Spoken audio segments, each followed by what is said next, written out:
Sinabi daw yan ni Ombudsman Boying Remulla sa pamamagitan ng intermediaries o yung grupo ng mga pari na nakausap umano ni Zaldico. Wala naman daw hinihingi na kapalit ang company ko para makausap ang gobyerno ayon kay Ombudsman Remulla. Bukas si Remulla na makipag-usap sa company ko pero dapat daw ay patunayan niya na seryoso ito. Matatandaan na ipinarating nga ng grupo ng mga pari na may intensyon daw si Ko na makipag-ugnayan sa gobyerno. Si Ko ay nahaharap sa reklamong plunder, malversation at iba pang kaso kaugnay ng flood control scam. Sa ngayon, hindi pa raw masasabi ni Remulla kung ano ang magiging epekto ng restitution sa kaso kung makausap nga si Ko. Posible raw na mapababa ang sentensya nito depende sa mga impormasyon na kanyang ilalahad. Pero ibang usapan din daw ang pagiging state witness. Narito ang pahayag ni Ombudsman Remulla.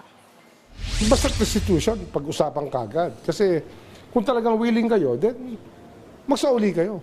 That's always part of the proposition. Kasi kung iintay mo na ang korte ang magsasabi kung magkano isasauli, baka 20 taon na hindi pa tapos yan.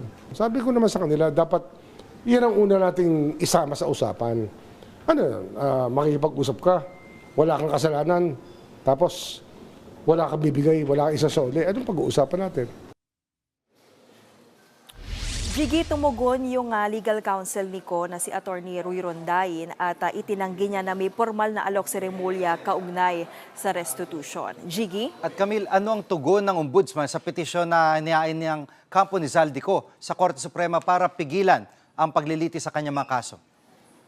Jiggy, para kay Ombudsman Remulla, walang karapatan si Ko na humingi ng judicial relief dahil siya raw ay isang pugante. Naniniwala rin si Remulla na hindi aaksyonan ng Korte Suprema ang nasabing petisyon. Giit niya, hanggat ayaw ni Ko na harapin ang mga kaso, wala siyang anumang karapatan. Si Ko ay nasa Stockholm, Sweden noong January 15, batay sa notaryo na kalakip ng inihain niyang petisyon.